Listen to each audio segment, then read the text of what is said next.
Chapter 1. The Cradle of Civilization. Long ago, before cities rose and empires spread, there was a land of rivers, valleys, and fertile soil. This land was Syria. It lay between two mighty rivers, the Tigris and the Euphrates. This region, known as the Fertile Crescent, was where life as we know it began. Thousands of years ago, people roamed these lands as hunters and gatherers. They moved with the seasons, following herds of animals and searching for plants to eat. Life was tough. Each day was a fight for survival. But slowly, something extraordinary happened. People discovered they could grow their own food. They learned to plant seeds in the soil and wait for them to grow into wheat and barley. This changed everything. No longer did they need to roam endlessly. They could settle down. Villages began to appear, with small mud brick houses built close to fields of golden crops.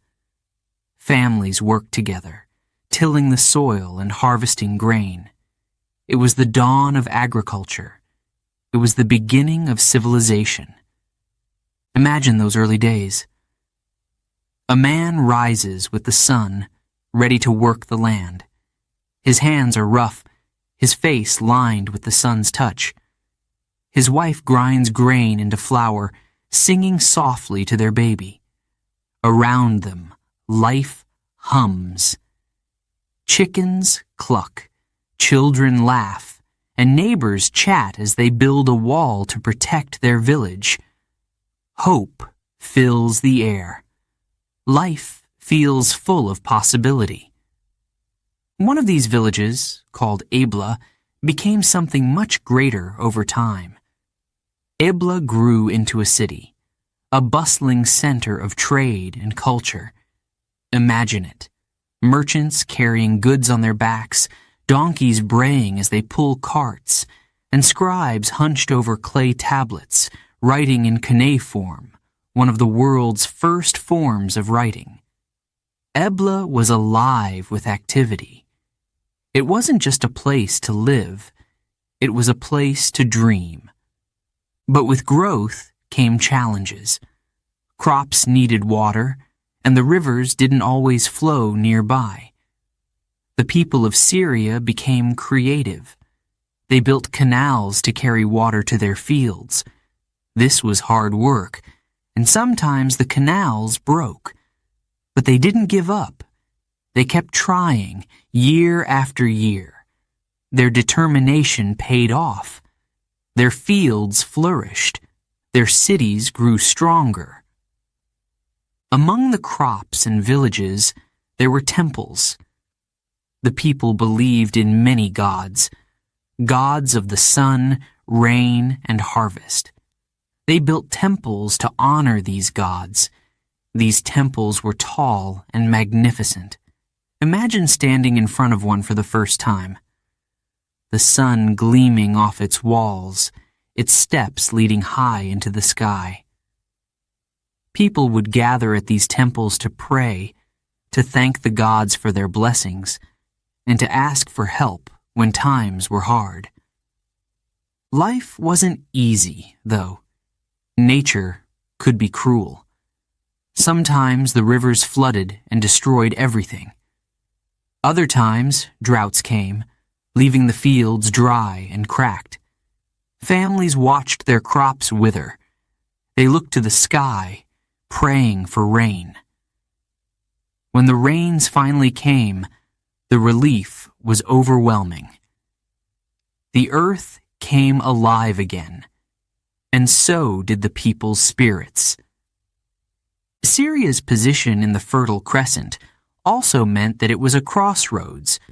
Many different groups of people passed through. Some stayed, bringing new ideas and skills. Others moved on, carrying Syrian culture with them. This mixing of cultures enriched the land. It gave Syria its unique identity, one that still shines today. In these early days, people weren't just farmers and builders. They were storytellers too. Around fires at night, they shared tales of gods and heroes. They spoke of the stars, wondering what lay beyond them. Their stories were filled with wonder, hope, and sometimes fear. These stories helped them make sense of the world. They connected people and gave them strength. Ebla wasn't the only great city of ancient Syria. Over time, other cities rose, each with its own character and importance. These cities became the heart of a network of trade and communication. From here, goods and ideas spread far and wide. Syria became a land of connection, bringing people together across vast distances. Picture a caravan arriving in one of these cities. Dust rises as camels kneel, their heavy loads unloaded by tired traders. Spices, metals, and colorful fabrics are traded for grain, oil, and pottery. The marketplace is alive with the sounds of bargaining, laughter, and music. This was Syria in its earliest days, a land of life, exchange, and growth. But all of this progress came with challenges. Neighbors sometimes grew jealous of Syria's riches. Invaders came, hoping to take the land and its treasures. The people of Syria had to defend what they had built.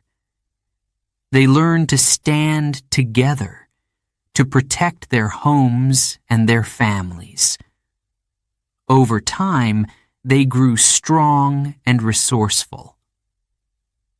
As the years passed, these early cities laid the foundation for what was to come. Syria's people learned to adapt, to thrive even in difficult times.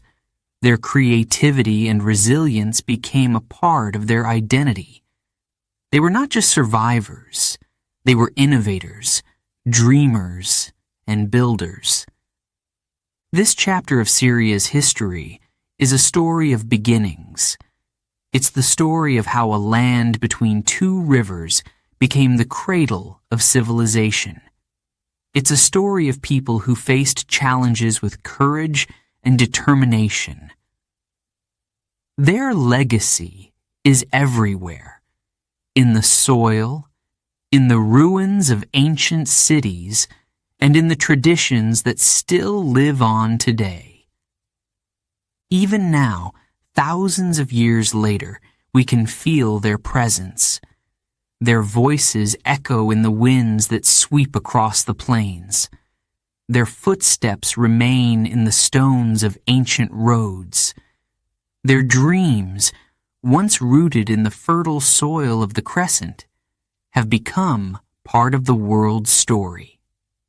Chapter 2: The Glory of Ancient Kingdoms. Long ago, the land we now call Syria was home to powerful kingdoms. These kingdoms were not just places to live. They were centers of power, culture, and trade. Each one left its mark on history, shaping the world in ways we still feel today.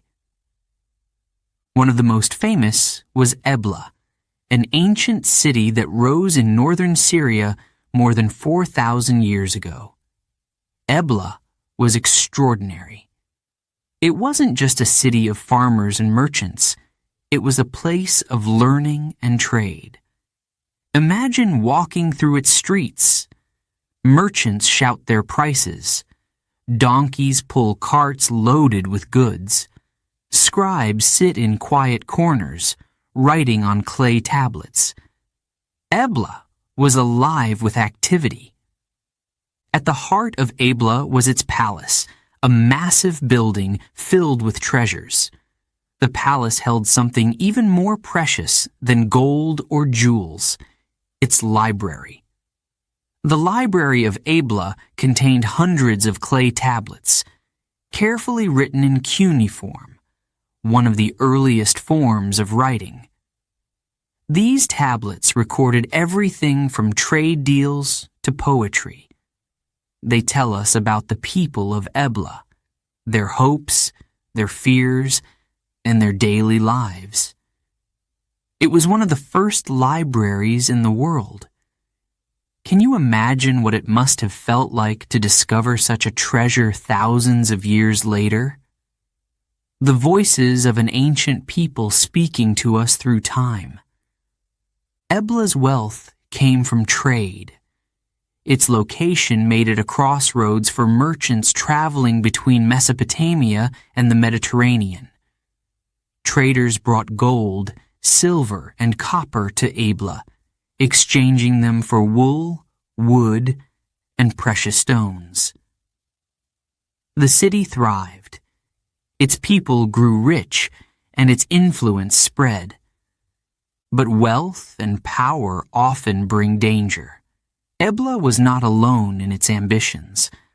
Other cities and kingdoms wanted control of its lands and riches. One day, disaster struck. The city was attacked by invaders, its buildings burned, and its people fled. Ebla fell, leaving behind ruins and ashes. Yet its story did not end there. The knowledge and culture of Ebla inspired generations to come. As the centuries passed, new kingdoms rose from the ashes. One of the most famous was Mari, located along the Euphrates River. Mari was known for its incredible palace, a true marvel of architecture. This palace had more than 300 rooms decorated with colorful murals. Imagine walking through its halls. The walls tell stories of gods, kings, and battles. Every corner of the palace shone with beauty and power. Like Ebla, Mari thrived on trade. Its location along the river made it a hub for merchants. Boats filled with goods sailed up and down the Euphrates, bringing wealth to the city. But Mari was also known for its diplomacy. Its kings built alliances with neighboring cities, sending letters and gifts to other rulers. These letters, written on clay tablets, show us the intelligence and skill of Mari's leaders. However, like Ebla, Mari's glory was not eternal.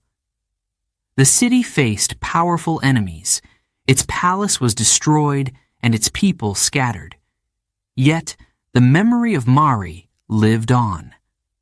Archaeologists uncovered its secrets thousands of years later, revealing a kingdom of beauty and ambition. As the centuries rolled on, a new power rose in the region: the Assyrians. The Assyrians were fierce warriors, known for their strength and determination. They built a vast empire, stretching from Mesopotamia to Egypt. Syria became part of this empire, and the Assyrians left their mark on the land. The Assyrians were masters of building. They constructed towering palaces and massive walls to protect their cities. These palaces were unlike anything the world had ever seen. Imagine standing before one. The walls covered with carvings of lions, gods, and soldiers. Massive statues of winged bulls stood guard at the gates. These palaces were a symbol of the Assyrians' power and their pride.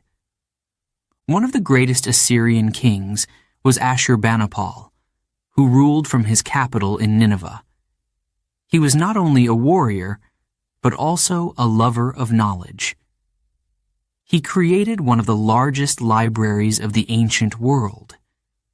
In this library, scholars collected texts from across the empire, preserving the wisdom of earlier civilizations. Even today, some of the clay tablets from his library help us understand the ancient world. But the Assyrians were not invincible. Their empire grew too large, and their enemies grew stronger. Eventually, the Babylonians and Medes joined forces to bring the Assyrians down. Their cities were captured and their empire crumbled. Yet, their influence endured. The Assyrians had connected cultures and shared ideas across a vast region, leaving a legacy that shaped the future. Syria's ancient kingdoms were more than just places on a map. They were worlds of their own, filled with life, ambition, and creativity. The people who lived in these kingdoms were dreamers and builders. They faced challenges with courage, creating wonders that still amaze us today. Think about the courage it took to build a city like Ebla or Mari, to carve a palace out of stone, to send traders across dangerous lands, to fight for survival when enemies attacked. These people lived in a world of uncertainty, but they never stopped trying. They never stopped dreaming. Syria's ancient kingdoms also remind us of how connected people were, even thousands of years ago. Traders, scribes, and kings didn't just stay in their cities. They traveled. They exchanged goods, ideas, and stories. These connections made the ancient world vibrant and alive. Today, when we look at the ruins of Ebla, Mari, and the Assyrian cities, we feel a sense of wonder. These stones, broken and weathered by time, once held the hopes and dreams of countless people. Their voices still speak to us if we take the time to listen. As the sun sets over the ruins of these ancient kingdoms, we can imagine what life must have been like. The sound of merchants in the marketplace, the clink of tools as workers built towering palaces, the laughter of children playing in the streets, and above it all, the knowledge that these kingdoms were part of something greater, a story that continues to this day. The glory of Syria's ancient kingdoms may have faded, but their spirit lives on. They remind us of what humans are capable of when they work together, when they dream big, when they refuse to give up. Chapter 3. A Crossroads of the Silk Road. Imagine the sound of camel bells echoing in the desert. Dust rises in the air as a long caravan slowly moves across the sandy landscape. The camels are loaded with treasures, silk from China, spices from India, and glass from Syria. Traders shout greetings, their voices blending with the clinking of coins. This is the Silk Road, a web of trade routes that connected the East and the West, and at its heart was Syria.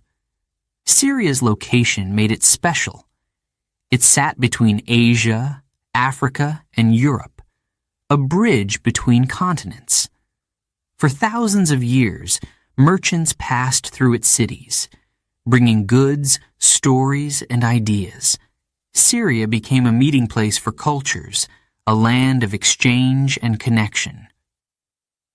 One of the most famous cities on the Silk Road was Palmyra. Palmyra rose like an oasis in the middle of the Syrian desert. Its tall columns and grand temples seemed to touch the sky. Traders loved Palmyra. It was a place of safety, rest, and opportunity. Picture this, A weary trader arrives in Palmyra after weeks of traveling. His clothes are dusty and his camels are tired, but his face lights up as he sees the city gates. He knows that here he will sell his goods for a good price. In the market, he finds colorful fabrics, glittering jewels, and fragrant spices. Everywhere he looks, there is life. He smiles, knowing his journey was worth it. Palmyra's people were experts in trade. They knew the value of silk and spices, gold and silver. They built warehouses to store goods and inns for travelers. They understood the importance of hospitality. A warm meal, a safe place to sleep. These small things meant everything to travelers far from home. But Palmyra wasn't just about business. It was also a place of beauty. Its temples honored the gods. Its streets were lined with statues, and its gardens bloomed with flowers. One of its most stunning monuments was the Temple of Bel, a massive structure that stood at the city's center. This temple wasn't just a religious site. It was a symbol of Palmyra's power and wealth. As the caravan left Palmyra, it moved toward another great Syrian city, Damascus. Damascus, one of the oldest cities in the world, was a bustling hub of activity. Its bazaars were legendary, filled with goods from every corner of the world. The smell of spices filled the air. The sounds of haggling and laughter rang out. People of different languages and cultures came together here, creating a vibrant, colorful scene. The traders in Damascus weren't just selling goods. They were sharing ideas. A merchant from Persia might talk about new farming techniques. A scholar from Greece might share knowledge of astronomy. Damascus became more than a trade center. It became a center of learning and culture. In these cities, goods changed hands, but so did knowledge. The Silk Road wasn't just about trade. It was about connection. When a Chinese silk trader met a Syrian glassmaker, they shared more than their wares. They shared their stories, their traditions, and their dreams. Over time, these exchanges shaped the world. Syria was famous for its crafts. Its glassmakers created delicate vases and bowls that were highly prized. Its weavers made fabrics so fine that kings and queens wore them. Its metalworkers crafted tools and ornaments that were both beautiful and useful.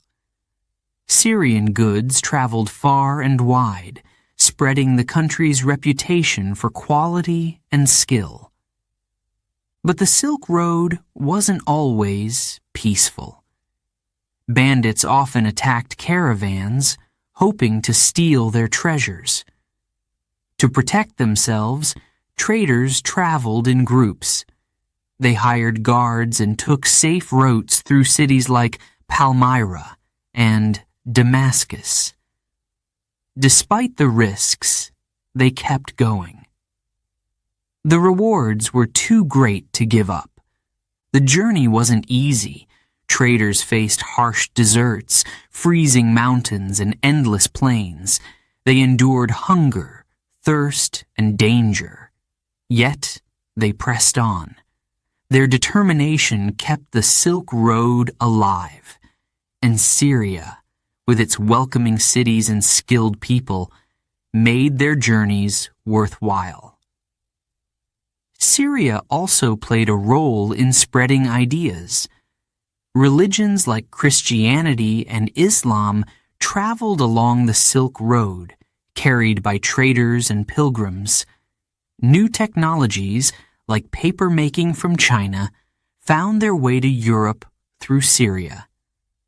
Languages mixed and cultures blended.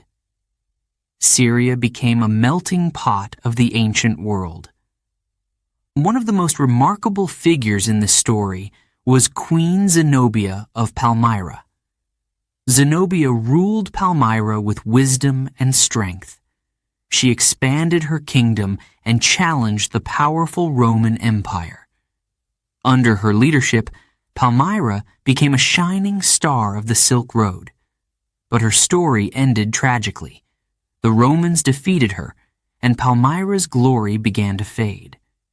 Yet, Zenobia's legacy of courage and ambition lived on.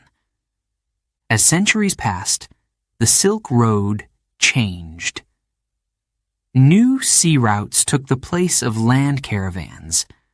Palmyra and other cities lost their importance, but the spirit of the Silk Road remained. The connections it created, the friendships, the knowledge, the cultural exchange could not be erased. Today, when we look at the ruins of Palmyra or walk through the old streets of Damascus, we can imagine the world of the Silk Road. We can hear the voices of merchants bargaining, the bells of camels ringing, and the laughter of children playing in the bazaars. We can feel the energy of a land that was once the heartbeat of global trade. The story of Syria and the Silk Road is a story of resilience and creativity. It shows us how people can come together, even across great distances. It reminds us that trade is not just about goods, it's about connection. And Syria, at the crossroads of the Silk Road, was the bridge that brought the world together. Chapter 4. The Dawn of Faith. Syria is a sacred land. For thousands of years, it has been a place where faith has flourished. It is a land of ancient temples, grand churches, and beautiful mosques. People from all walks of life have come here to worship, to seek answers, and to find peace. In the beginning, the people of Syria worshipped many gods. Each god had its own role. There was a god of the sun, a goddess of love, and a god of storms. People built temples to honor them. These temples were magnificent. They were made of stone and filled with statues and offerings. Imagine walking into one. The smell of burning incense fills the air. The flicker of oil lamps dances on the walls. Worshippers kneel in prayer, their voices whispering to the heavens. One of the most famous temples in ancient Syria was the Temple of Bel in Palmyra. Bel was a powerful god, believed to control the universe. The temple was a masterpiece of architecture. Its tall columns and massive walls stood as a symbol of devotion and faith. People came from far and wide to pray there. Festivals were held in Bel's honor, with music, dancing, and offerings. The temple was more than a place of worship. It was the heart of the community. But the beliefs of the people began to change. Over time, new ideas spread across Syria. These ideas spoke of one God instead of many. They taught that this God was not just a powerful force, but a loving creator. These ideas laid the foundation for monotheism, the belief in one God. The first of these new faiths was Judaism. Jewish communities grew in Syria, especially in cities like Damascus and Aleppo. They built synagogues where they gathered to pray, study, and celebrate. The Jewish people brought with them traditions that shaped the culture of Syria. They shared stories of prophets and miracles, stories that inspired hope and strength. Then came the rise of Christianity. Syria became one of the earliest centers of this new faith. It was here, in a city called Antioch, that followers of Jesus were first called Christians. Antioch became a place of great importance in the Christian world. It was a city of churches and missionaries, where faith spread like wildfire. One of the most moving stories from this time is about the martyrs of Syria. These were men and women who refused to give up their faith, even when faced with persecution. Their courage inspired others to stay strong in their beliefs. Their sacrifices became symbols of devotion, and their stories were told for generations.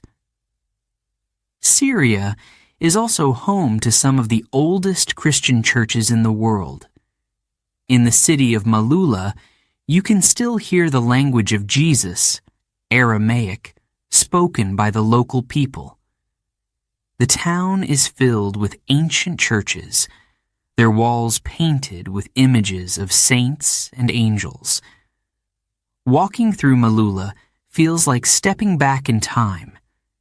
The air is filled with a sense of holiness and history.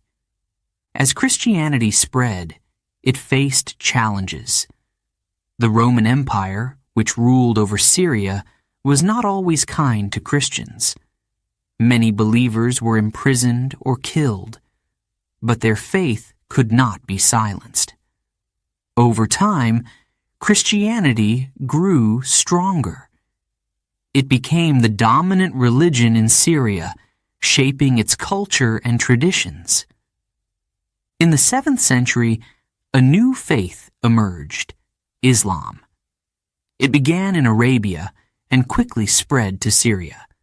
The people of Syria embraced Islam, and it became a central part of their lives. Mosques were built, their domes and minarets rising high into the sky. The call to prayer echoed through the streets, reminding people of their connection to God. One of the most beautiful mosques in the world is the Umayyad Mosque in Damascus.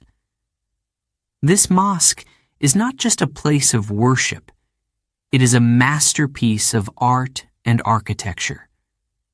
Its walls are decorated with golden mosaics that shimmer in the sunlight. Inside, believers kneel in prayer, their faces filled with devotion. The mosque is also home to the tomb of John the Baptist, a prophet respected in both Christianity and Islam. It is a symbol of the shared history of these two faiths. Islam brought new traditions to Syria. The Quran, the holy book of Islam, became a guide for life. Its teachings emphasized compassion, justice, and community. Ramadan, the holy month of fasting, became a time of reflection and generosity. The people of Syria embraced these traditions, weaving them into the fabric of their lives. But faith in Syria was not just about rituals and buildings. It was about people. It was about their stories, their struggles, and their hopes. Faith gave them strength in times of hardship. It brought them together in times of celebration. It connected them to something greater than themselves. Over the centuries, Syria became a land of many religions. Christians, Muslims, and Jews lived side by side, sharing their cultures and traditions. This diversity enriched Syria, making it a place of tolerance and understanding. It wasn't always easy. but the people of Syria found ways to live together in harmony. Today, Syria's religious heritage is a source of pride.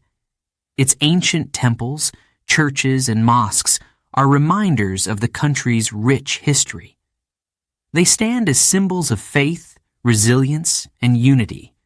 Faith in Syria is not just a thing of the past. It continues to shape the lives of its people. It gives them hope in difficult times and guides them toward a better future. Whether in a mosque, a church, or a synagogue, the people of Syria find strength in their connection to the divine. As the sun sets over the Umayyad Mosque, its golden mosaics glowing in the fading light, we are reminded of the power of faith.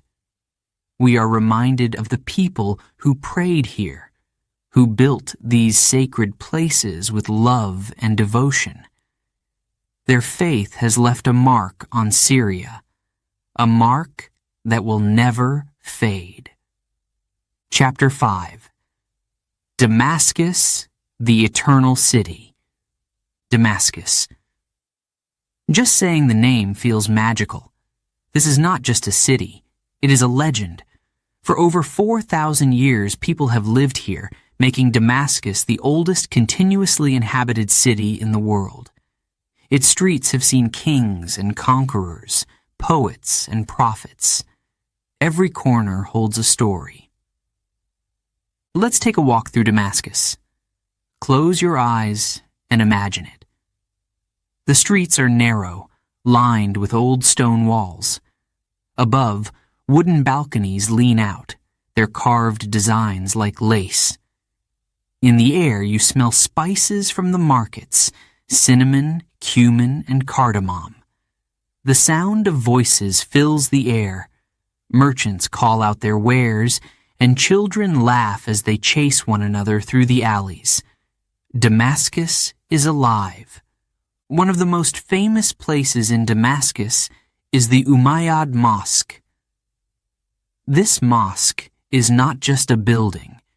It is a masterpiece. It stands at the heart of the city, its golden dome shining in the sunlight. People come here to pray, to reflect, and to marvel at its beauty. The history of the Umayyad Mosque is incredible. Long before it was a mosque, the site was a temple for Hadad, an ancient Syrian god. Later, it became a Roman temple for Jupiter. Then, a Christian cathedral dedicated to John the Baptist. Finally, it became a mosque in the 8th century. Today, it remains one of the most important religious sites in the world. Walking inside the mosque feels like stepping into another world. The floor is covered in smooth marble. The walls are decorated with golden mosaics that sparkle in the light. These mosaics show scenes of paradise, rivers, gardens, and cities that seem to float on clouds. Imagine standing there, feeling the coolness of the stone under your feet, and looking up at the intricate designs. It's breathtaking. The mosque is also home to the tomb of John the Baptist, known as Prophet Yahya in Islam. His burial place is a symbol of shared faith between Christians and Muslims. Pilgrims from all over the world come to visit his tomb, their prayers filling the air with a quiet, powerful energy. But Damascus is not just about grand monuments. Its charm lies in its everyday life. In the heart of the city, you'll find the Souk al-Hamidiyah, a bustling market that stretches for hundreds of meters. Here, you can buy anything: silk scarves, fragrant soaps, golden jewelry, or colorful spices.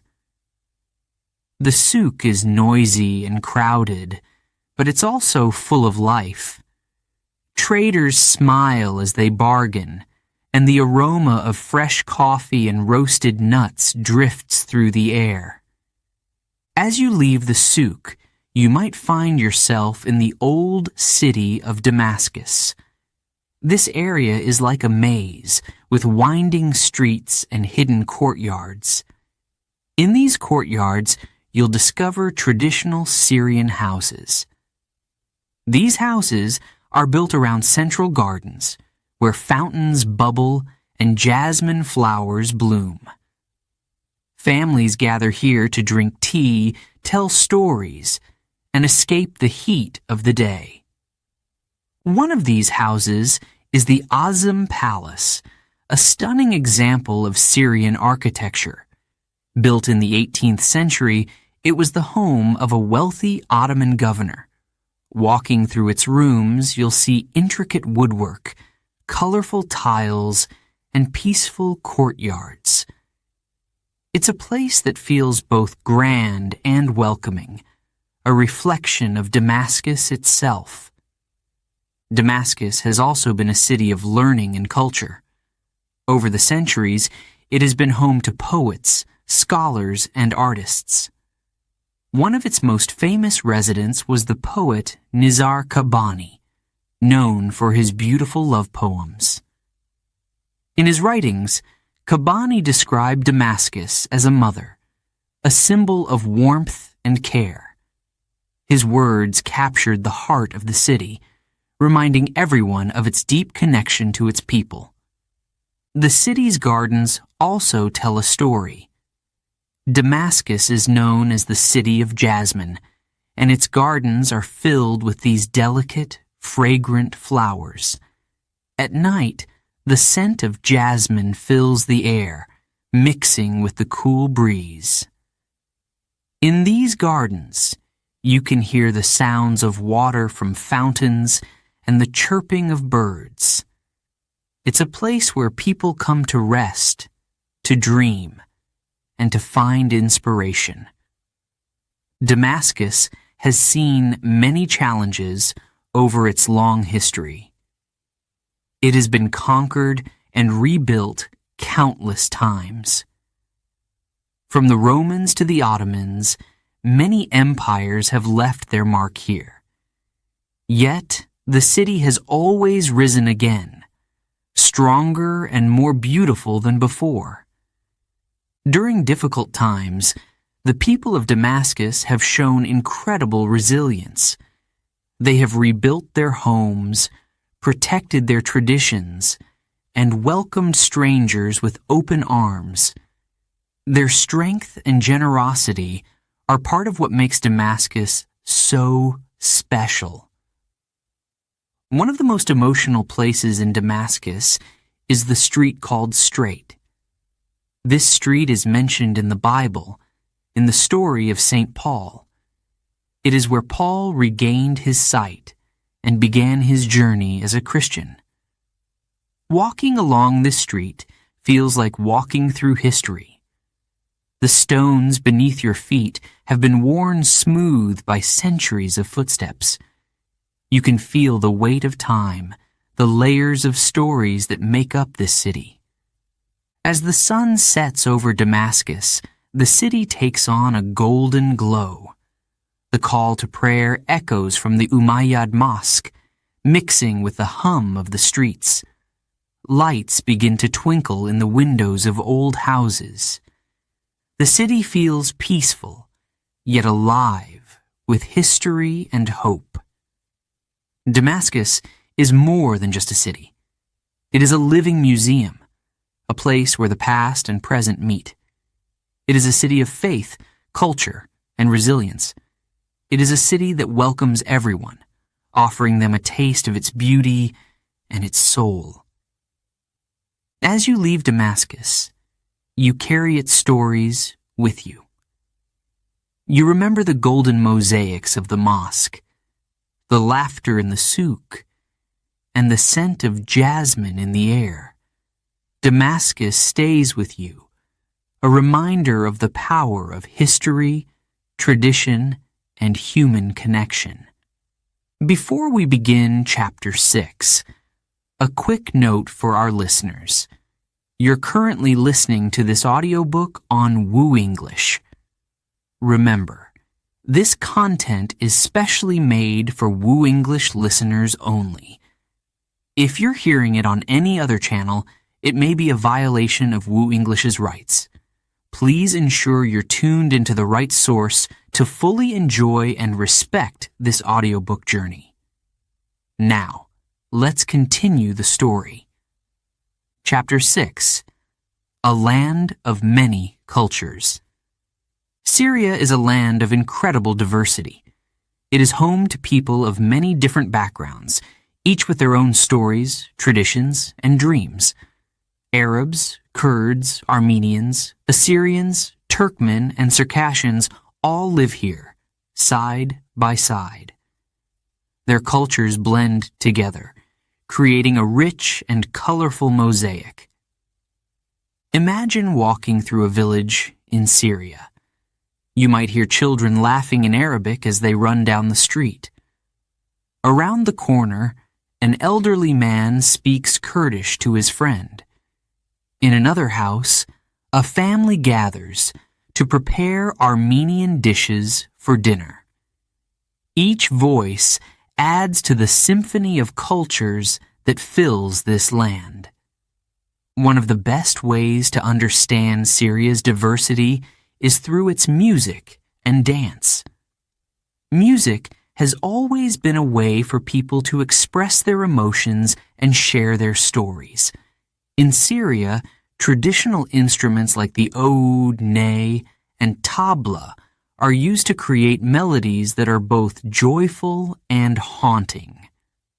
When you hear the beat of the drum, you might see a group of people forming a circle.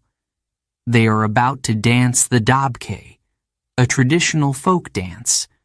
The dancers link hands and move together, their feet stamping in rhythm. The dabke is more than just a dance. It is a celebration of unity and community. Watching it is unforgettable. The energy, the laughter, the connection between the dancers, it all feels alive. But music and dance are only part of Syria's cultural richness. Food is another way to experience its diversity. Syrian cuisine is famous for its flavors, a perfect mix of sweet, sour, and savory. Each community brings its own unique touch to the table. Picture this. A family is gathered for a meal. On the table, there are plates of kibbeh, crispy on the outside and soft on the inside. There's tabbouleh, a fresh salad made with parsley, tomatoes, and lemon juice. And for dessert, there's baklava, layers of flaky pastry filled with nuts and soaked in sweet syrup. The air is filled with the smell of roasted spices and fresh bread. It's a feast for the senses. In Kurdish homes, you might find dishes like dolma, vine leaves stuffed with rice and herbs. In Armenian households, you could taste lavash bread and spicy meat dishes. Each meal tells a story. It speaks of history, family, and the love that goes into preparing food. Syria's traditions also shine in its crafts and art. In the bustling markets of cities like Damascus and Aleppo, you'll find artisans at work. Woodcarvers create intricate designs for furniture. Glass blowers shape colorful vases and lamps. Weavers make rugs and textiles with patterns that reflect their heritage. One of the most famous Syrian crafts is Damascene steel, known for its beauty and strength. In the past, swords made of this steel were highly prized. Today, the art lives on in jewelry and decorative pieces. Each item is a reminder of Syria's rich history and the skill of its people. Religious diversity is another important part of Syria's identity. For centuries, Christians, Muslims, Jews, and others have lived together in this land. Their traditions and festivals add to the cultural tapestry of Syria. During Ramadan, Muslim families gather for iftar, the evening meal that breaks the fast. Streets are decorated with lights, and the air is filled with the smell of special dishes prepared for the occasion.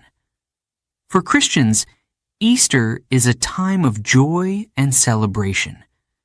Churches hold services, and families share meals together. Each community respects the other's traditions, creating a spirit of harmony. In Syria, language also reflects its diversity. Arabic is the most widely spoken, but many Syrians also speak Kurdish, Armenian, Aramaic, or Circassian. In some villages, you can still hear Aramaic, the language spoken during the time of Jesus. It's like stepping into history, hearing words that have been spoken for thousands of years. Festivals are another way Syria's many cultures come together. One of the most colorful is Nowruz, the Kurdish New Year. Celebrated in spring, it marks the arrival of a new season and a fresh start. Families light bonfires, dance, and share food. The air is filled with joy and hope. Another vibrant festival is Eid al-Fitr, which marks the end of Ramadan. People wear new clothes, visit family and friends, and share sweets like mamoul, cookies filled with dates or nuts. The streets come alive with laughter and celebration. Despite their differences, the people of Syria share common values. Family is at the heart of their lives. Hospitality is a deeply held tradition. In Syria, it's common to invite guests into your home, even if they are strangers. A cup of tea, a plate of food, and warm conversation are ways of showing respect and kindness. Storytelling is also a shared tradition. In the past, families would gather in the evenings to listen to a hakawati, a storyteller. The hakawati would tell tales of heroes, love, and adventure. His voice would rise and fall, drawing the listeners into the world of his story. Even today, these stories live on, passed down from one generation to the next. The diversity of Syria has not always been easy. There have been times of conflict and misunderstanding. But the people of Syria have always found ways to come together. Their shared love for their land, their traditions, and their families unites them. One place that symbolizes this unity is Aleppo's citadel, a fortress that has stood for centuries. It has been a witness to history, a protector of the city, and a gathering place for people of all backgrounds. Standing on its walls, you can see the city below, a mix of old and new, tradition and modernity. As the sun sets over Syria, the colors of the land come to life. The golden light touches the minarets of mosques, the crosses of churches, and the rooftops of homes. The voices of its people, speaking in many languages, singing in many tunes, blend together into one harmonious song. Syria is not just a land of many cultures. It is a land of connection, where differences come together to create something beautiful. It is a reminder that diversity is a strength, not a weakness. That unity does not mean sameness. It means celebrating what makes each of us unique. Chapter 7. The Golden Age of Knowledge. There was a time when the world looked to Syria for knowledge. It was during the Islamic Golden Age, a period of incredible learning and discovery. From the 8th to the 13th century, scholars in Syria and across the Islamic world brought light to science, art, and philosophy. This was a time when libraries were treasures and books were keys to understanding the universe. Imagine walking into a library in Damascus during this golden age. The air smells of ink and parchment. The shelves are lined with books, hundreds, maybe thousands.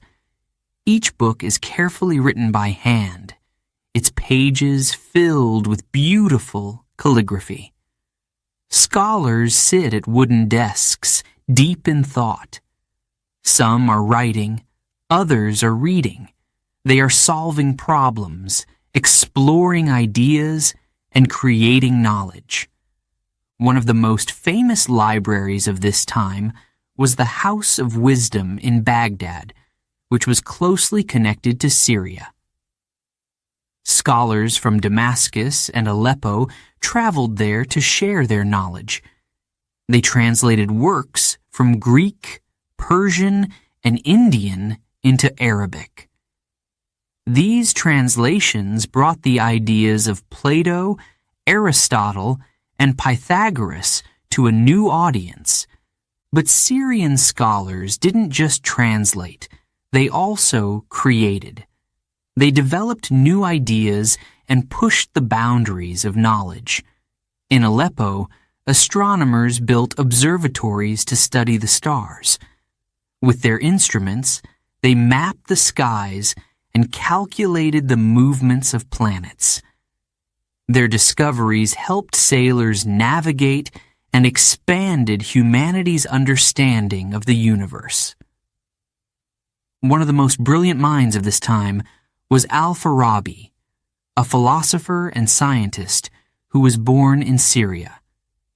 He was known as the second teacher after Aristotle. Al-Farabi wrote about logic, ethics, and politics. He dreamed of a perfect society where people lived in harmony and shared wisdom.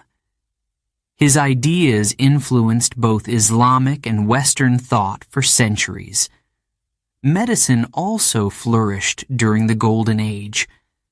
Syrian doctors became masters of healing, studying the human body and finding cures for diseases. One of the greatest medical minds was Ibn al-Nafis, who discovered how blood circulates in the body. His work was groundbreaking, and his ideas paved the way for modern medicine. Hospitals in cities like Damascus were places of learning as well as healing. They were open to everyone, rich or poor, Muslim or non-Muslim. Doctors worked tirelessly, not only treating patients, but also teaching students. Imagine a young apprentice standing beside an experienced physician, watching as they perform a delicate surgery. The apprentice takes notes, eager to one day save lives as their teacher does. The Golden Age wasn't just about science. It was also a time of art and beauty. Poets wrote verses that captured the emotions of love, loss, and wonder. One of Syria's most beloved poets was al-Mutanabi, whose words still resonate today. He wrote with passion and power, his poetry filled with wisdom and imagination. Calligraphy became an art form during this time. Syrian calligraphers used their pens to create works of incredible beauty. They wrote verses from the Quran, their letters flowing like rivers. These works were not just words. They were masterpieces that decorated mosques, books, and palaces. Architecture also thrived. Builders and craftsmen in Syria created some of the most stunning structures in the world. The Umayyad Mosque in Damascus is a perfect example. Its golden mosaics, marble floors, and towering minarets are a testament to the creativity and skill of this era. The mosque was not just a place of worship. It was also a center of learning and community. Philosophy, too, reached new heights. Scholars debated the meaning of life, the nature of the universe, and the existence of God. These discussions were not about winning arguments. They were about seeking truth. People believed that knowledge was a gift from God and that using it to help others was a form of worship. Trade played a big role in spreading knowledge. Syria was at the crossroads of the world, connecting east and west. Merchants didn't just carry silk and spices, they also carried ideas. A trader might bring a book from Persia to Damascus, or take a Syrian invention to Spain. This exchange of goods and ideas fueled the Golden Age, making Syria a bridge between cultures. Education was highly valued during this time. Schools and universities flourished in Syrian cities. Boys and girls were taught to read and write, and the brightest students continued their studies in subjects like mathematics, astronomy, and medicine. Teachers were respected figures in society, and learning was seen as a lifelong journey. The people of Syria understood that knowledge was power, but they also believed it came with responsibility. Scholars were expected to use their knowledge for good, to heal the sick, improve society, and inspire others. This sense of duty created a culture of generosity and cooperation. Despite the achievements of this era, the Golden Age faced challenges. Wars, invasions, and political struggles threatened to destroy what had been built. But the knowledge created during this time was too powerful to disappear. It was preserved in books and passed down through generations. Today, we can still see the impact of Syria's Golden Age. Its contributions to science, medicine, and art shaped the world we live in. The stars mapped by Syrian astronomers are the same stars we see when we look up at the night sky. The words of its poets still touch our hearts. The inventions of its scientists still make our lives better.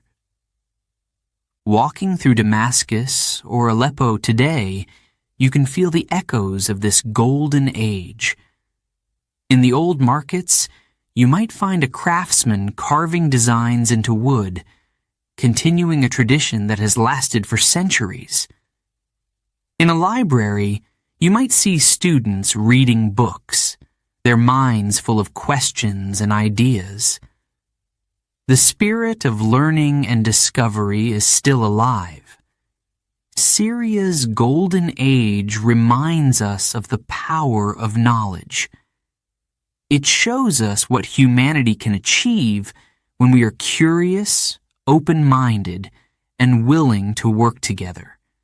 It is a story of creativity, resilience, and hope. Chapter 8. Empires at War. Syria's history is a story of power, ambition, and resilience. For centuries, this land was the prize that many empires sought to claim. Its wealth, fertile lands, and position at the crossroads of the world made it a battleground. Each empire left its mark, shaping Syria's borders, culture, and identity. The wars began long ago, But one of the most dramatic periods came during the Crusades. In the 11th century, European knights set out to capture the Holy Land. Their goal was Jerusalem, but Syria stood in their path. Cities like Aleppo, Damascus, and Homs became targets. The Crusaders wanted to control these cities and the trade routes that passed through them. Imagine the fear of a Syrian farmer as he watches foreign armies approach. The ground shakes with the hooves of horses. The air fills with the clang of metal as knights march forward, their armor gleaming in the sun. The farmer hides his family, hoping the soldiers will pass without destroying his home. War changes everything. The Crusaders built castles to defend their conquests. One of the most famous was Crac des Chevaliers, a massive fortress in western Syria. It was nearly impossible to capture, with thick walls and tall towers. The castle became a symbol of Crusader power, but it also inspired resistance. The people of Syria didn't give up. They fought back, led by great leaders like Salah ad-Din, known in the West as Saladin. Salah ad-Din was a Kurdish general who united Muslim forces to drive out the Crusaders. He was not just a warrior, he was a man of honor.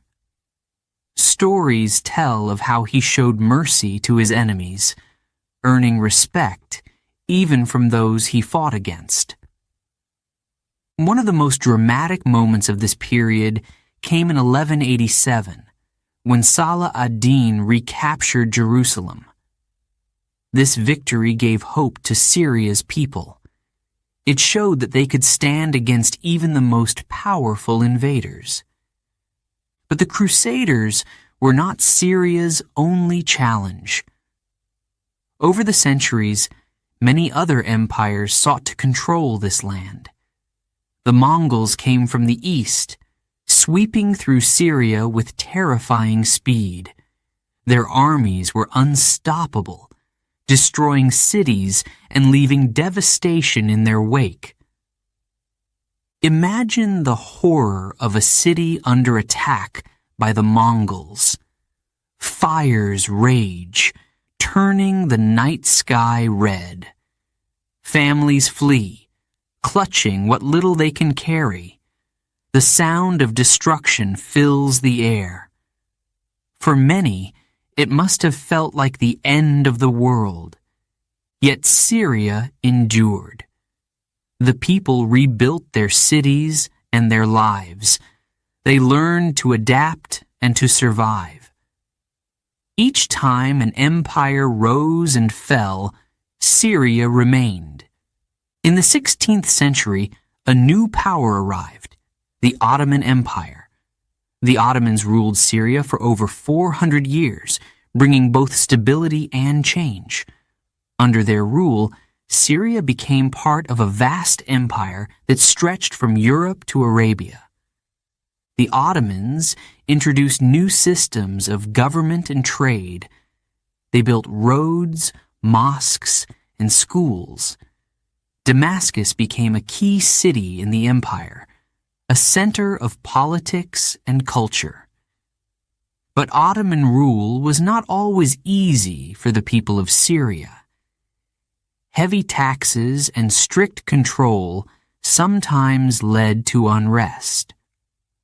One of the most famous episodes of this period was the siege of Aleppo during the Ottoman Mamluk Wars. Aleppo, a city of great wealth and importance, was often caught in the middle of conflicts. Its people suffered greatly, but their resilience became legendary. Despite the wars, Syria also became a place of alliances.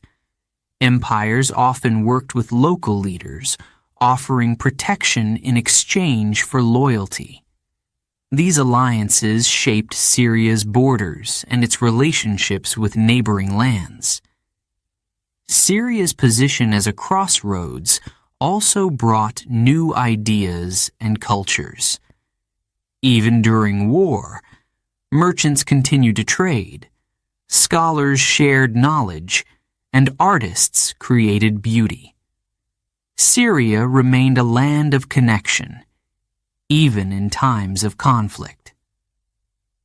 One of the most emotional stories from this period is about the ordinary people who endured these wars. Farmers, merchants, and families faced constant uncertainty. Would their crops be burned? Would their homes be taken? Yet, they found ways to survive. They rebuilt what was destroyed. They passed down their traditions and their hope. In the late 19th and early 20th centuries, the Ottoman Empire began to weaken. New powers rose, and the world entered a time of rapid change.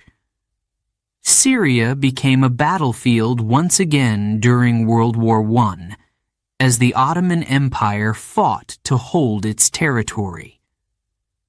The war brought suffering to Syria's people. Food shortages, disease, and violence made life difficult. But it also brought new opportunities. The collapse of the Ottoman Empire gave Syrians a chance to imagine a different future, a future of independence. The legacy of these wars is written in the stones of Syria's ancient cities and castles. Each battle, each empire, left its mark. Today, when you visit places like Crac des Chevaliers or Aleppo's citadel, you can feel the echoes of the past. You can imagine the soldiers who stood on these walls, the people who lived in these cities, and the resilience that kept Syria alive. Syria's history of war is not just a story of conquest. It is a story of survival. Each challenge brought change, but it also brought growth. The people of Syria learned to adapt, to rebuild, and to move forward. They held on to their traditions, their culture, and their identity. As the sun sets over the mountains of Syria, casting a golden light on the ruins of castles and cities, we are reminded of the strength of this land. Empires may rise and fall, but the spirit of Syria endures. Its people, its history, and its culture are a testament to resilience and hope. Chapter 9. From Ottoman Rule to Independence. For 4 long centuries, Syria was part of the Ottoman Empire. It was a time of both stability and struggle. The Ottomans brought order, but they also ruled with strict control. Taxes were heavy, and decisions about Syria were made far away, in Istanbul. For many Syrians, this created a sense of distance and frustration. Life under Ottoman rule was not easy.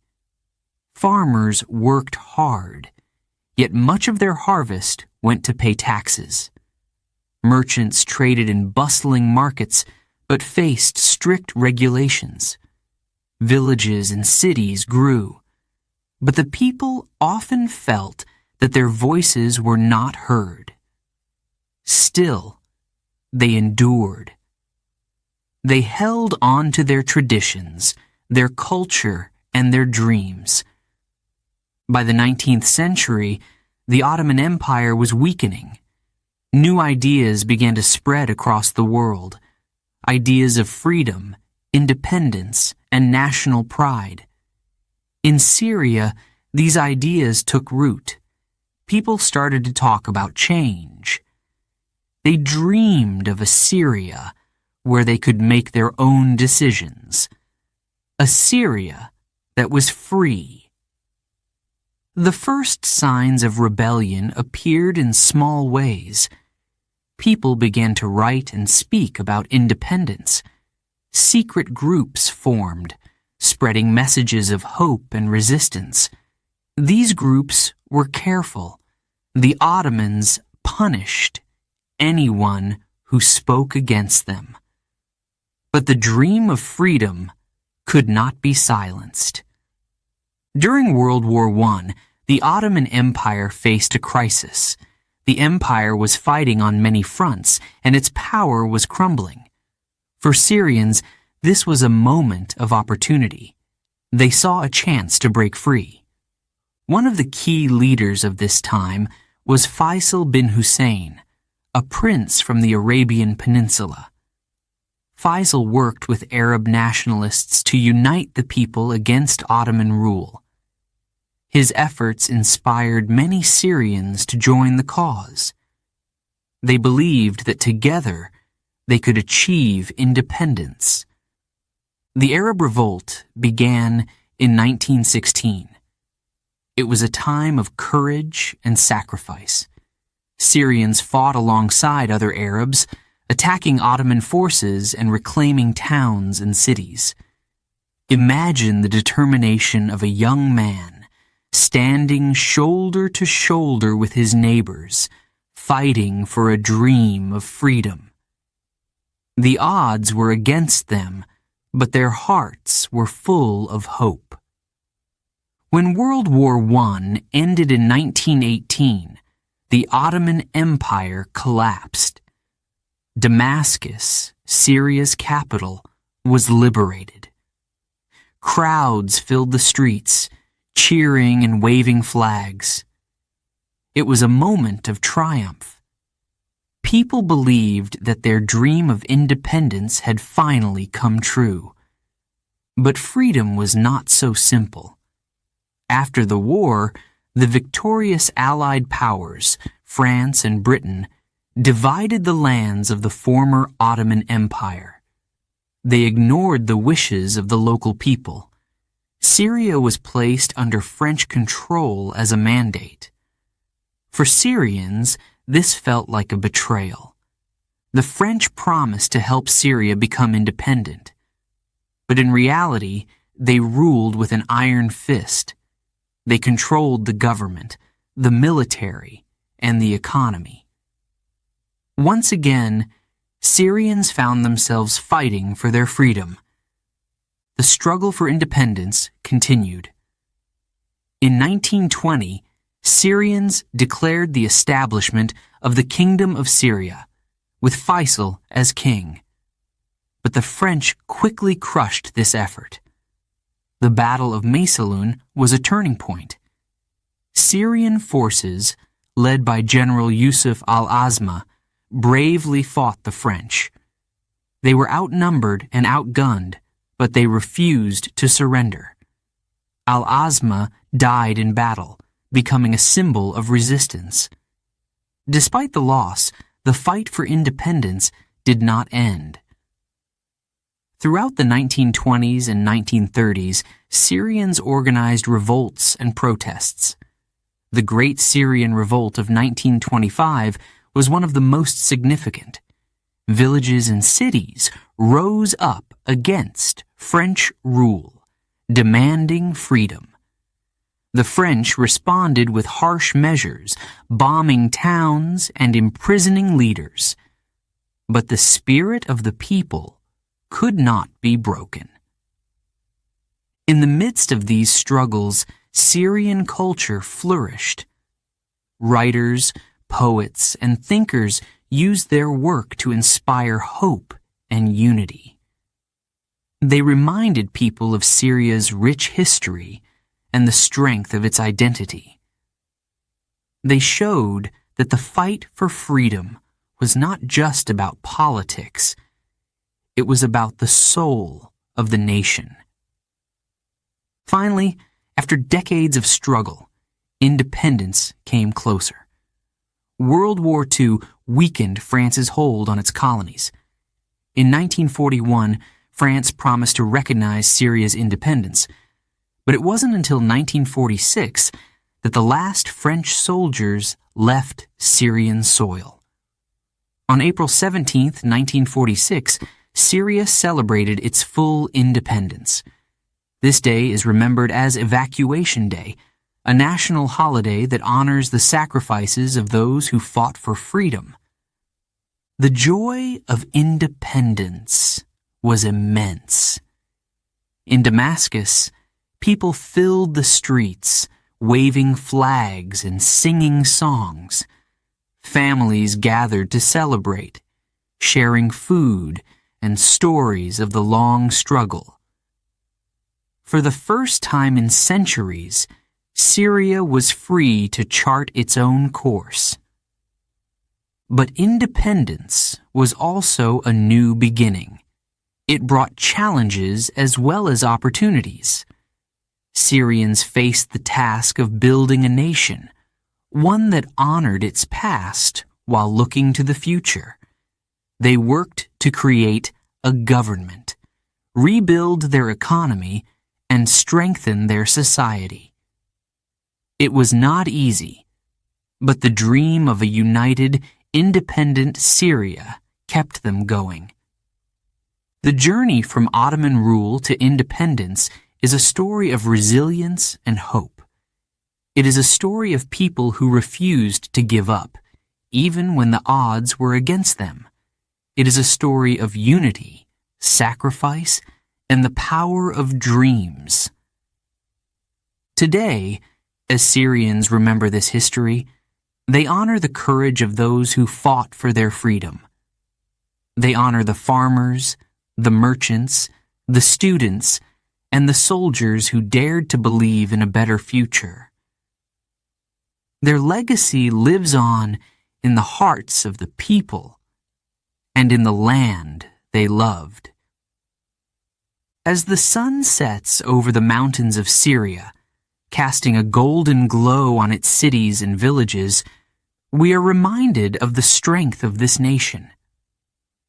Syria's journey to independence was long and difficult, but it was also inspiring.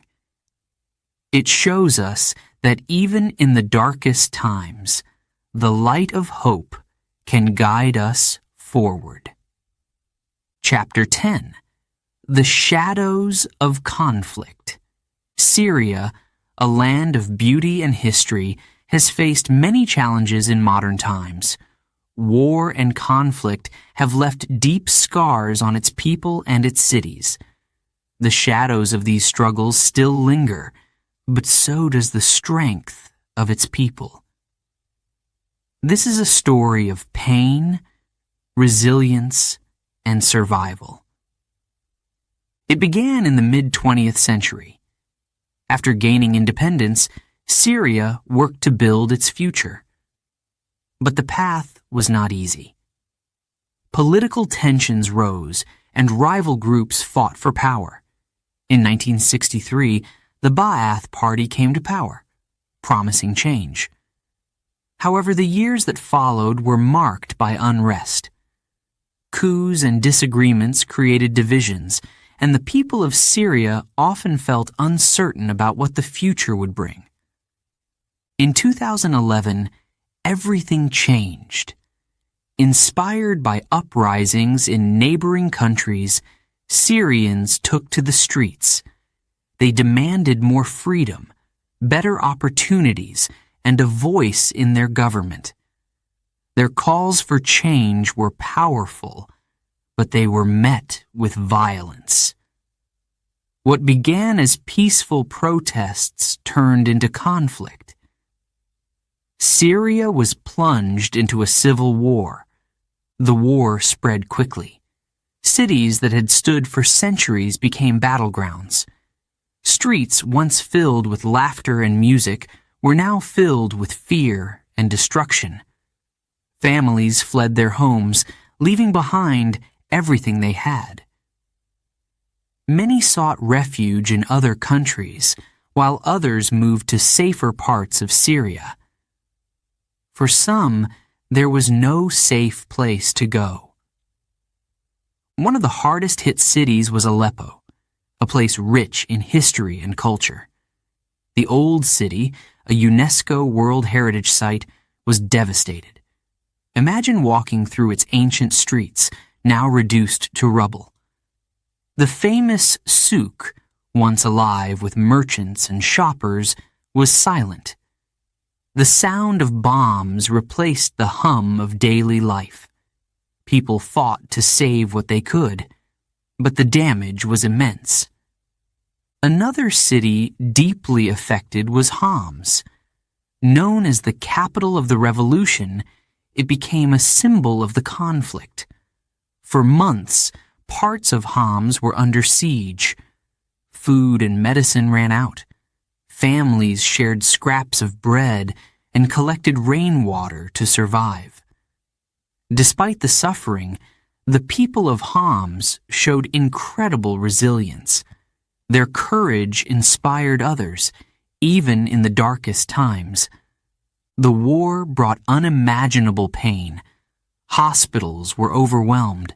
Schools closed. Children grew up knowing only war. Some were separated from their families, while others faced dangers no child should ever experience.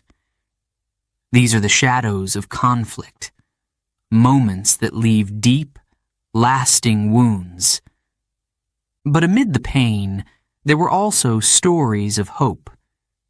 Communities came together to support one another. Doctors worked tirelessly in underground clinics, saving lives with limited resources. Volunteers delivered food and supplies to those in need. Artists used their talents to bring messages of peace and resilience.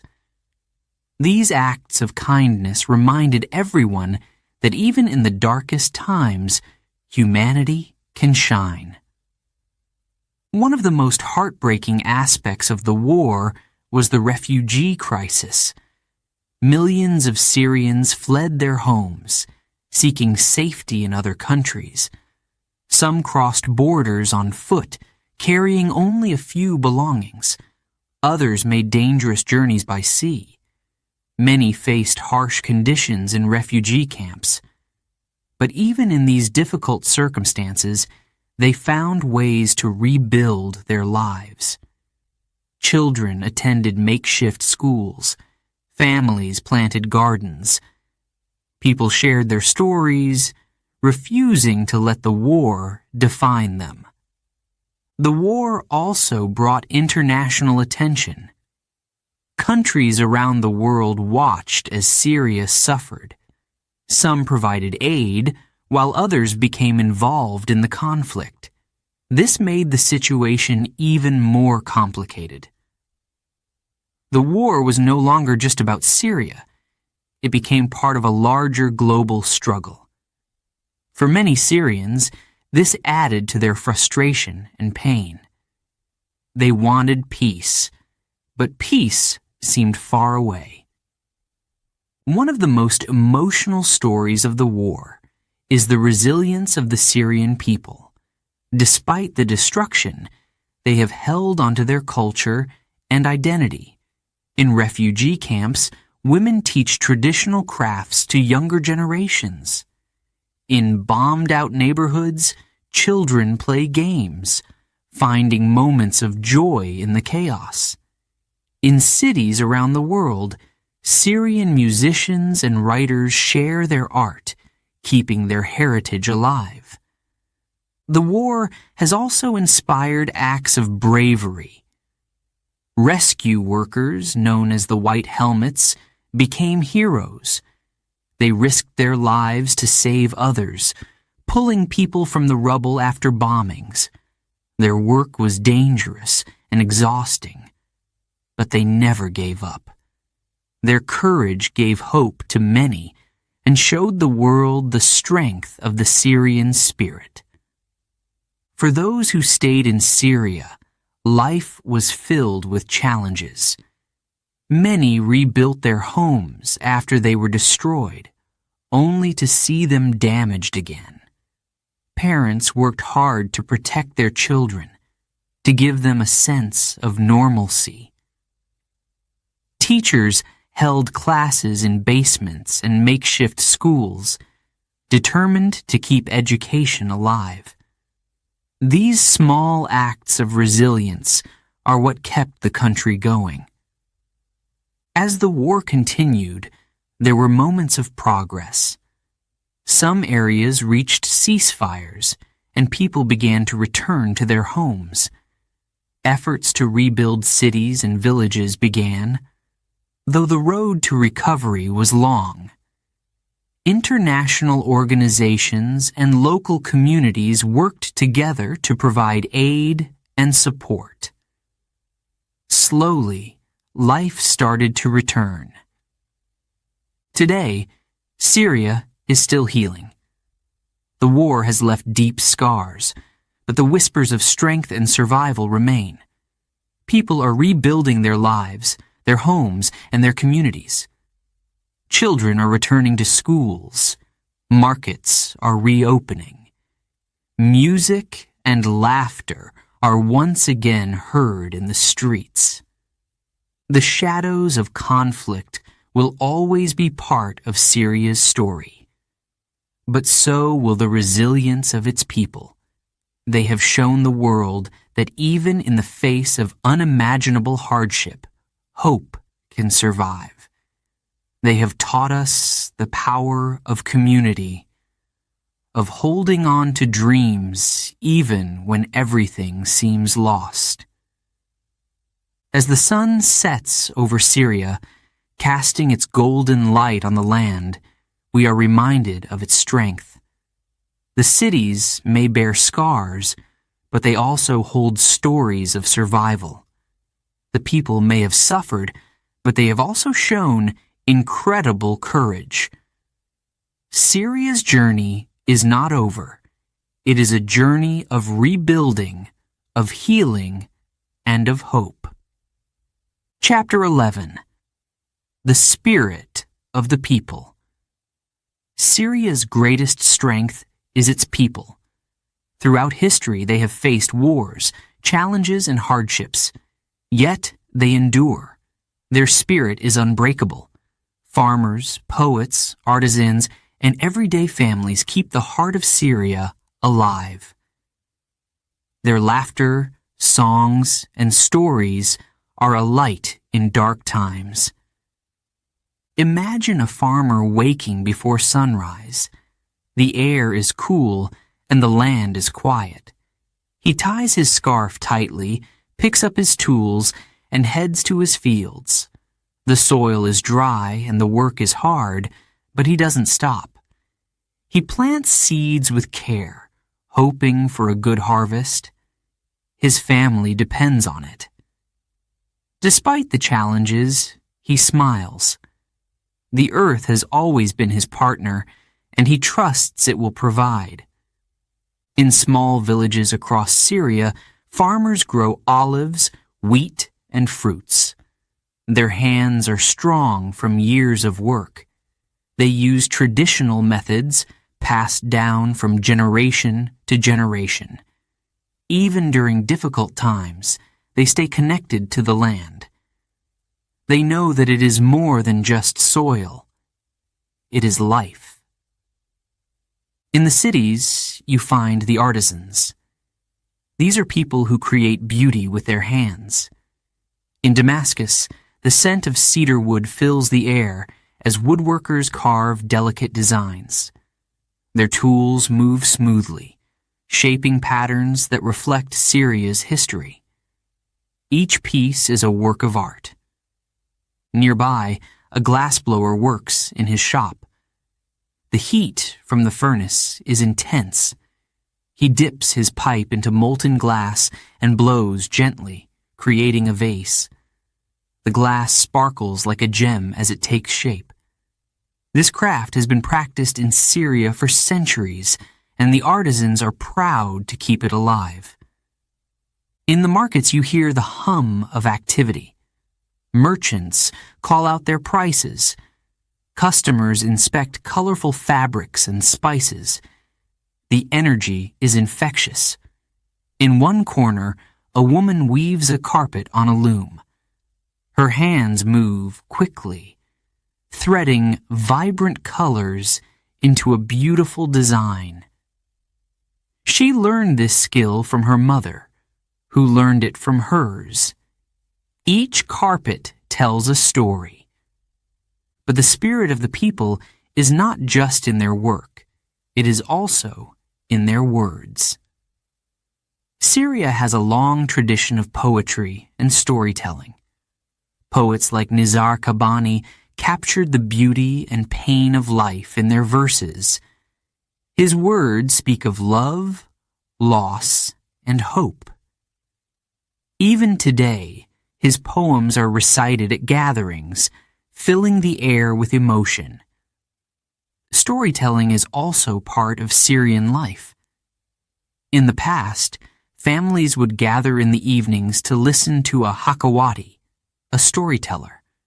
The hakawati's voice would rise and fall, bringing tales of heroes and adventure to life.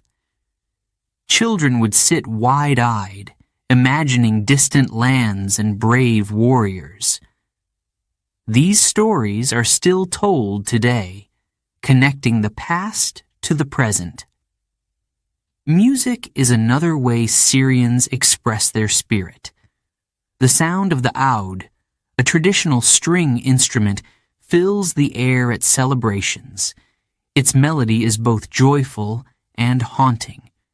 Groups of people form circles and dance the dabke, their feet stamping in rhythm.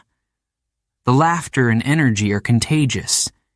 In moments like these, the challenges of life seem far away. Food is also a celebration of life. In Syrian kitchens, families prepare dishes with care and love. A mother stirs a pot of malokia, her daughter helping by slicing garlic. The smell of spices fills the room. On the table, there's hummus, kibbeh, and freshly baked bread. Food is more than nourishment. It is a way to bring people together.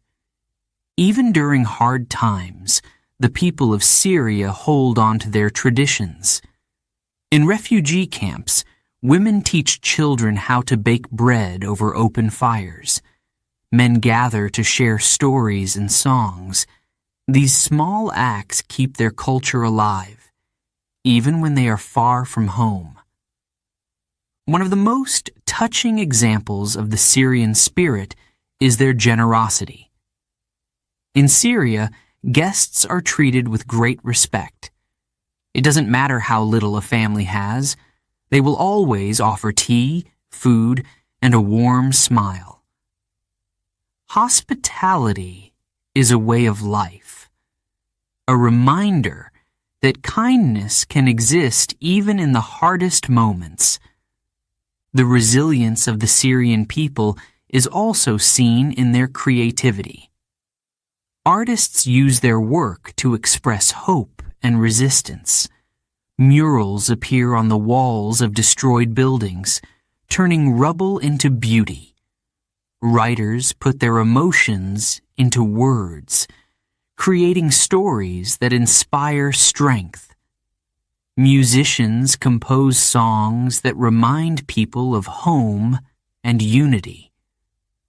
The children of Syria are perhaps the greatest symbol of its spirit.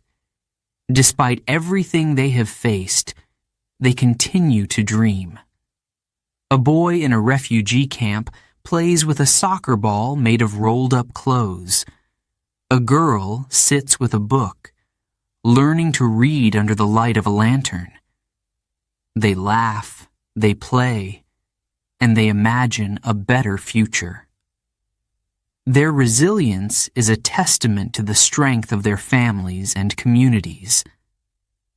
As you walk through the streets of Damascus, Aleppo, or Homs, you can feel the spirit of the people. It's in the way a shopkeeper greets his customers with a smile. It's in the sound of children playing in the alleys. It's in the aroma of coffee and cardamom drifting from open windows. Even in the face of challenges, life goes on. The spirit of the Syrian people is one of pride and hope. They are proud of their history, their traditions, and their identity. They hold on to these things tightly, knowing they are what makes Syria unique. And they hope for a future where their children can grow up in peace, surrounded by the beauty of their culture. As the sun sets over the hills of Syria, casting a golden glow on the villages and cities, we see the strength of its people.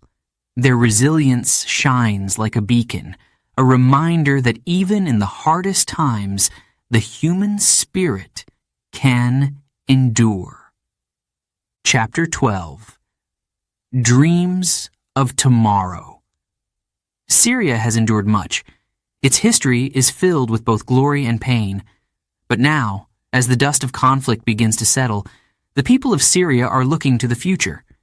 They dream of peace, of rebuilding their homes, and of unity. They hold on to hope, believing that brighter days are ahead.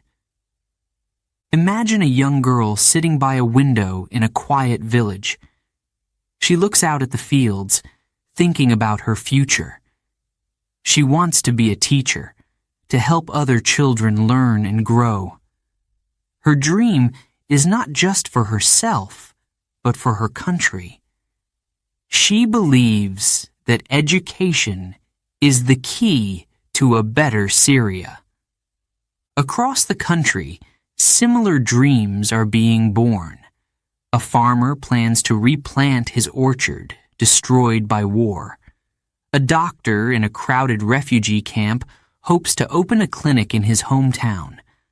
A group of friends gathers in Damascus, talking about ways to rebuild their city's markets and schools. These dreams are seeds of hope, planted in the hearts of Syrians. The work of rebuilding Syria is already beginning. In villages and cities, people are repairing homes, clearing rubble, and reopening schools. It is not easy. The scars of war are deep. Many buildings remain damaged, and resources are scarce. But the determination of the Syrian people is stronger than these challenges. One of the biggest dreams is for peace. Syrians long for a time when children can play in the streets without fear. They want to see families reunited, neighbors helping one another, and communities thriving. Peace is more than the absence of war. It is the presence of understanding, compassion, and hope. Rebuilding trust is part of this dream. Years of conflict have created divisions, but many Syrians are working to heal these wounds. They believe that unity is the only way forward. Imagine a group of people from different backgrounds sitting together. They share tea, stories, and laughter. They talk about the future, about how they can work together to rebuild their land. These small moments are where change begins. Young people play a key role in shaping Syria's tomorrow. They are full of ideas and energy, eager to create a better future. Some dream of becoming engineers to rebuild the country's infrastructure. Others want to be artists, using their work to inspire hope. Many want to be leaders, guiding Syria toward peace and prosperity. Education is at the heart of these dreams. In schools across Syria, children are learning to read, write, and think critically. Teachers are inspiring them to imagine a world beyond conflict. For many, education is a symbol of resilience. It is a way to ensure that Syria's future generations have the tools they need to succeed. The people of Syria also dream of preserving their culture. Artists are painting murals on the walls of cities, showing images of unity and hope. Musicians are playing traditional songs, blending them with modern sounds. Writers are telling stories of resilience, ensuring that the history and spirit of Syria are not forgotten. Culture is a bridge between the past and the future, connecting generations through shared traditions. Technology is another source of hope.